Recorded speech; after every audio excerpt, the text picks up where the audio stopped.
Good afternoon. My name is Antoni Duleba. I am the Chief of the Division of Reproductive Endocrinology and Infertility, also known as REI.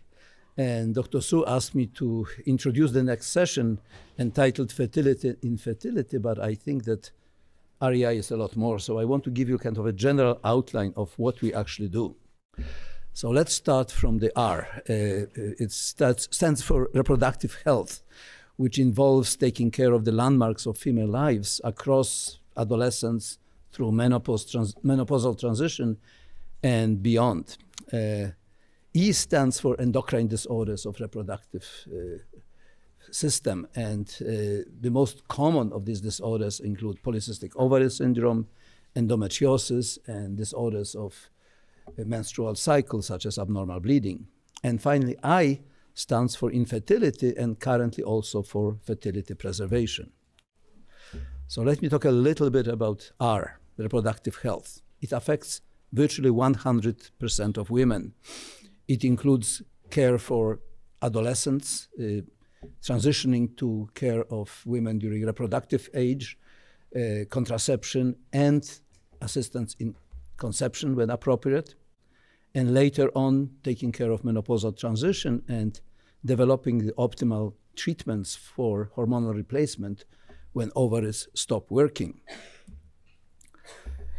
Endocrine disorders of the reproductive system are very, very common. The most common reproductive disorder in women is polycystic ovary syndrome, which affects up to 20% of women. And it has a lot of consequences, including consequences of high androgens, such as things like hirsutism or acne, as well as infertility.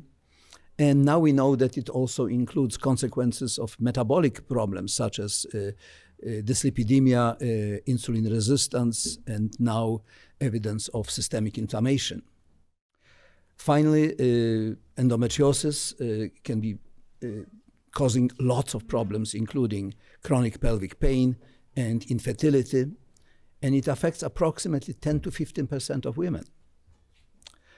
What about disorders of menstrual cycle, abnormal bleeding or absence of bleeding? Abnormal bleeding affects up to 25% of women, and it includes wide range of problems such as dealing with uterine fibroids or other problems such as unexplained bleeding related to some subtle endocrine problems.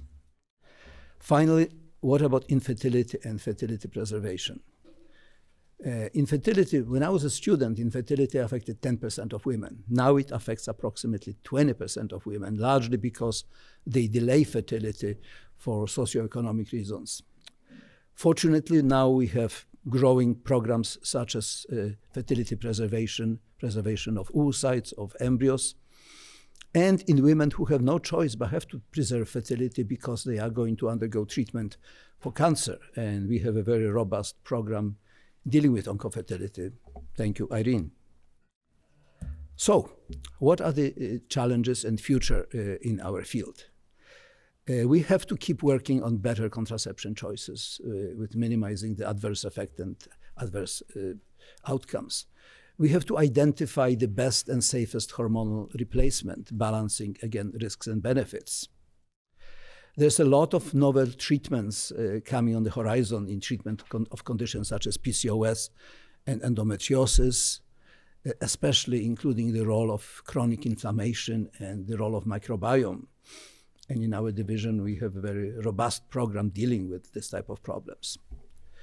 We are working on improving our IVF outcomes, especially aspects such as genetic screening, pre-implantation diagnostic tools, and so on. And at last but not least, we have other issues, not directly maybe in a sense medical science, but social sciences issues. We have a social and political challenges and barriers to care, including barriers involving finances and access to care. Hi, everyone. Good afternoon. It's a pleasure to see all of you in person and not in a little box. I'm usually the radiologist in the dark room in the little box. So many of you are colleagues, collaborators, and friends, so it's really nice to have this opportunity, and I hope I make more colleagues, collaborators, and friends today, and introduce you to the rest of the radiology department. There's more than just me out there, I promise. Okay, so this is a very general title. They asked me for this title about I don't know how many months ago. So we'll get. It's very general, but it's mostly about MR. That's my expertise. I'm an MRI physicist, and I'm a body and breast imager clinically. So let's get into it. These are my disclosures. There's lots of benign diseases and lots of malignant ones. I'm not going to dwell in this audience about any of those, but we'll go right to the pictures. So we do read your notes. So sometimes I'll qualify that. Sometimes. So we appreciate it when you put your notes in there. This was not written by any OB-GYNs, but a general order, part of a note where a patient had pelvic pain. She was in her 80s. She had pelvic pain for many years, and the ordering physician had decided that he suspected psychiatric diagnosis. And this was one of our faculty. So I want you to know that this era has not left us. This was just a few years ago when I read this note in the chart. And there are actually ways. This patient had never had any pelvic imaging to evaluate for pelvic pain. So I'm glad he made he put that in his assessment. And I want to talk a little bit about pelvic pain. It's a big problem. This is what this slide summarized. Pelvic pain is a big problem, but there are ways of evaluating it. And it's sort of one of the new areas that I'm branching into now, is trying to, and Irene took me for a very long walk, and we talked about endometriosis. I appreciated the encouraged exercise and science talk. So this is an area where I really think that radiology can collaborate with you guys in sort of exploring new avenues and solutions for evaluating pelvic pain, especially when we don't really know where it's coming from, and having different modalities of evaluating it. So when I started as faculty, I met with Dr. Agarwal. This was one of his patients.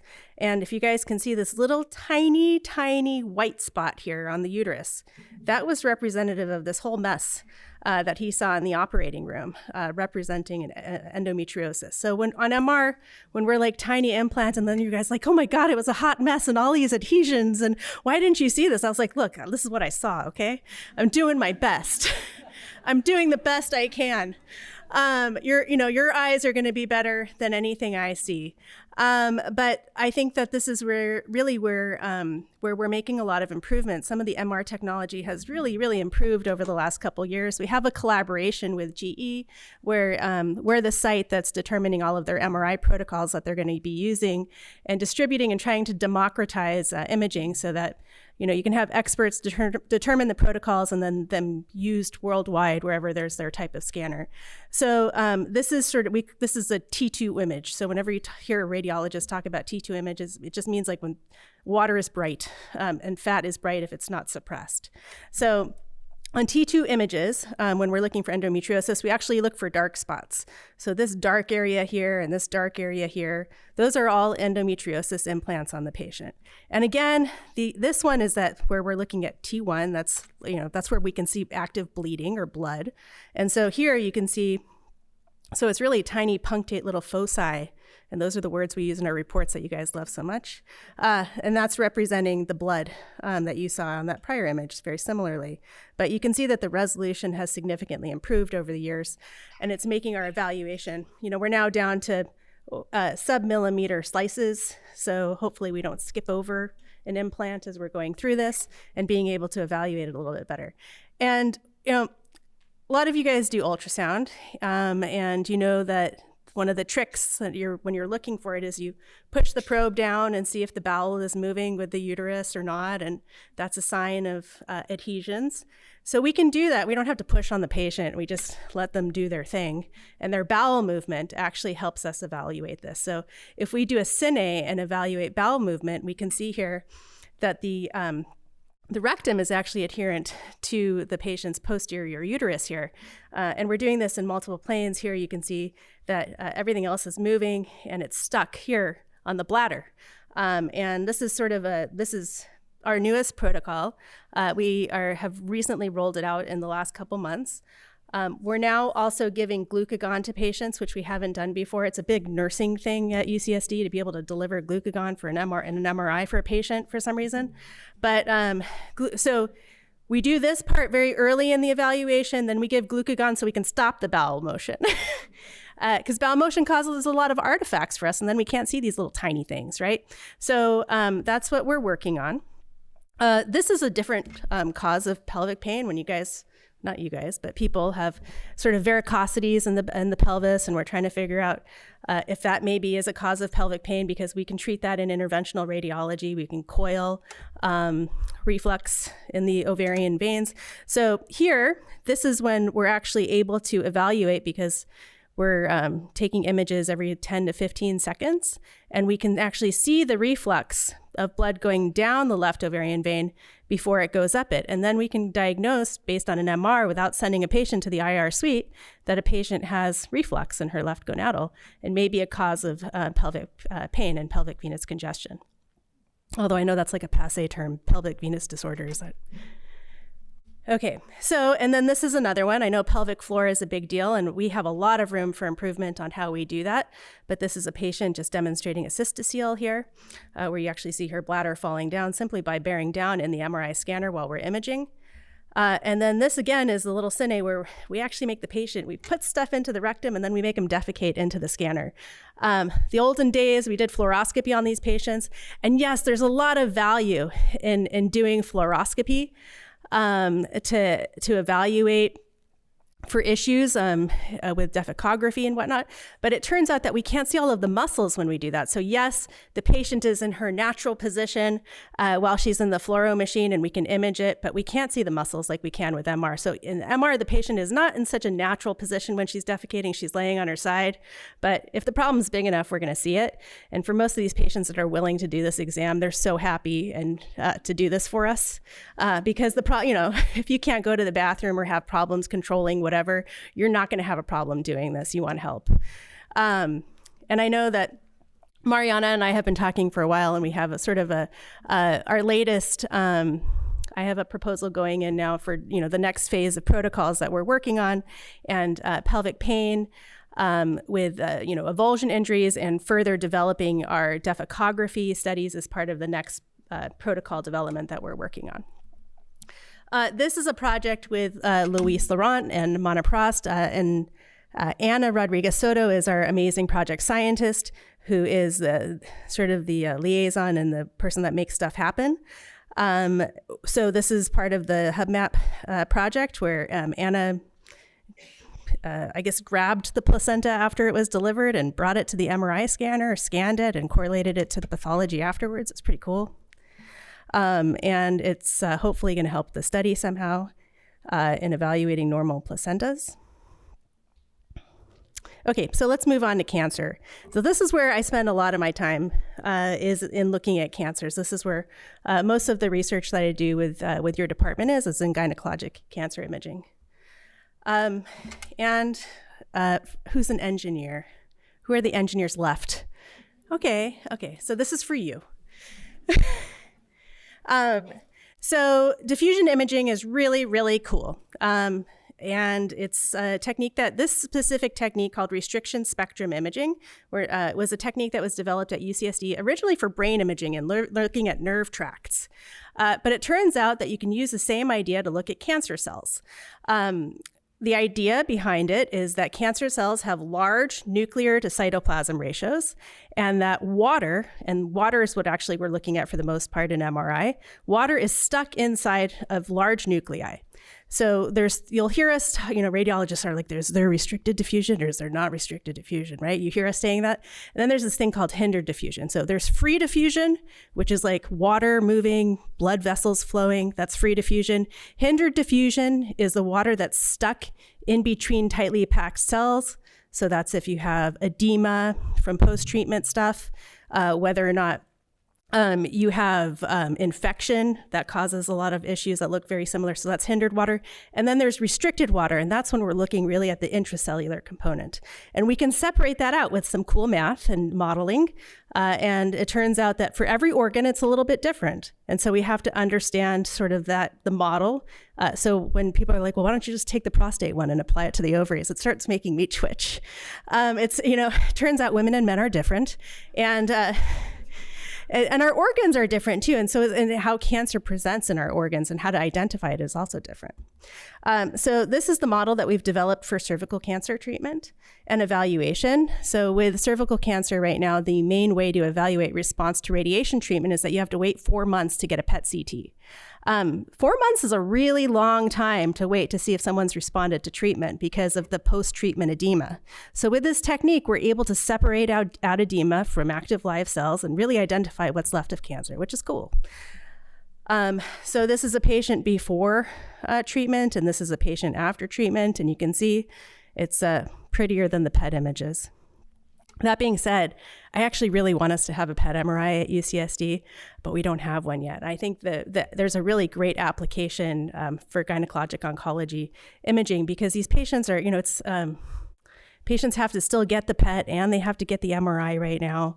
It's really inconvenient. And it turns out that it would be really nice if we could do it at the same time because we get different information. If we're using this technique, this diffusion technique, we can get the information for the active cancer cells. We can also see the lymph nodes and do the staging. Since we don't have a PET MRI, I made some friends. I had a visiting scholar from Uppsala University in Sweden who came. She learned about the technique and then she brought it back to Sweden, and we've been able to collect some really great data, and I don't have to pay for it. So it's been cool. It's been a great collaboration, and I think really has driven the point home that PET MR is not just a really expensive technology. It's just one that we don't have because it's expensive. So hopefully we'll be able to get it in the near future. Here, this is ovarian imaging. So this is a project that Mike McHale and I have a CureBound award for, the Cure Prize. And this is looking at sort of we made a model now for ovarian cancer. We're a couple years into the study. And this is a demonstration of what cancer looks like. And it turns out that we can actually look at the vascular flow too without giving contrast as part of this modeling, which is interesting for us to be able to have a different technique to look at vascular flow and vascularity without having to give contrast, as well as the cellularity and the abnormal cells that are within cancer. This is breast cancer. And we're developing right now, one of the hot things out there is to try and develop a way to screen for breast cancer without giving gadolinium. So we now have this technology, which is we have less than 2 millimeter resolution to be able to detect cancer without giving IV contrast. In the future, we want to be able to predict tumor grade with imaging. We are collaborating with Dwayne Stupak in your department on doing tumor markers from those ovarian samples and looking at the genetics and looking at our vascularity and diffusion information and see if we can find some patterns that correlate to it. And I also think that we need to figure out different ways. I really want us to develop a technique to screen for ovarian cancer. And I know that's a spicy topic, but I do think it's a doable one. It's not 20 years ago. We have advances now. We should really try it again. And so that's sort of one of my current passion projects. This is the team we had. You guys will appreciate this. My team got me to get on a bike, and we were called the Ovary Achievers. And we collaborate with like half your department. And thanks to everyone for their funding and for listening.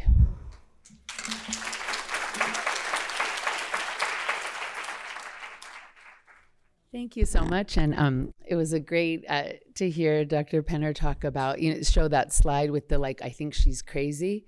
And that's what this disease is.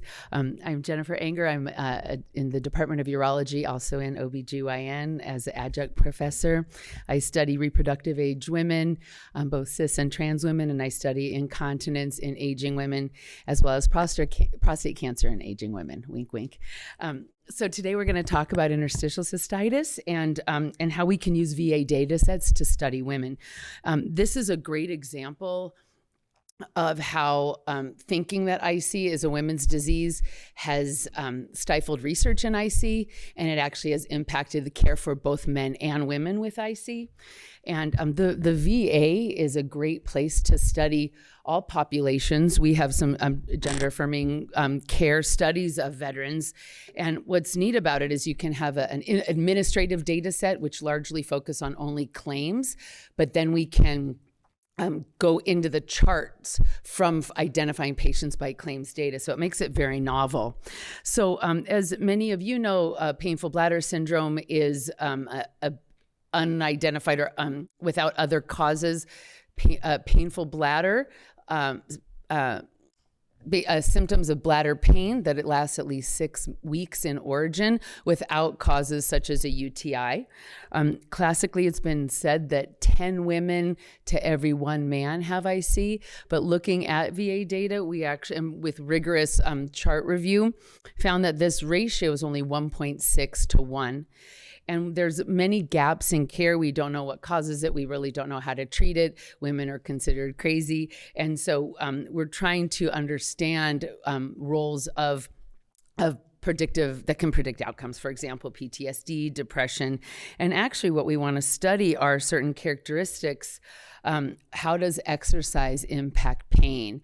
Or how does pain impact our ability to exercise? So doing some work looking at including Fitbits. Also determining the impact of comorbid conditions such as depression, such as PTSD, which is higher in the veteran population on symptoms of bladder pain. And then also assessing the effect of possible disparities. Wait, we'll get off of this slide real quick. No, just kidding. We really do want to continue to study disparities. There's this, we've been kind of confusing DEI from disparities research, but what we really want to do is identify patients at higher risk of certain conditions. And we want to also be advocates for all of our patients. So here what we want to look at is, and some great work's been done, it might be temporarily halted in several areas of research, but looking at the role of area code, or what we call area deprivation index, not just the area code, but that 10-digit area code or neighborhood. How does that impact pain? What's really interesting is a vast majority of patients. So women on Long Island, 90% of women Caucasian had pain, who had painful bladder syndrome, diagnosis of IC, actually had significant dietary sensitivity, meaning they would say, this bothers my bladder, this bothers my bladder. And so we're thinking, well, is this isolated to women? Is it women are thinking that their diet is bothering them when really it's not? And we actually looked at the same thing in men and women, a very heterogeneous population, racially and ethnically diverse population, and they also had very significant dietary sensitivity. So this is a sort of example where we want to really study both men and women, and then we can better identify diseases and hopefully help patients of both genders, or all genders. Thank you so much.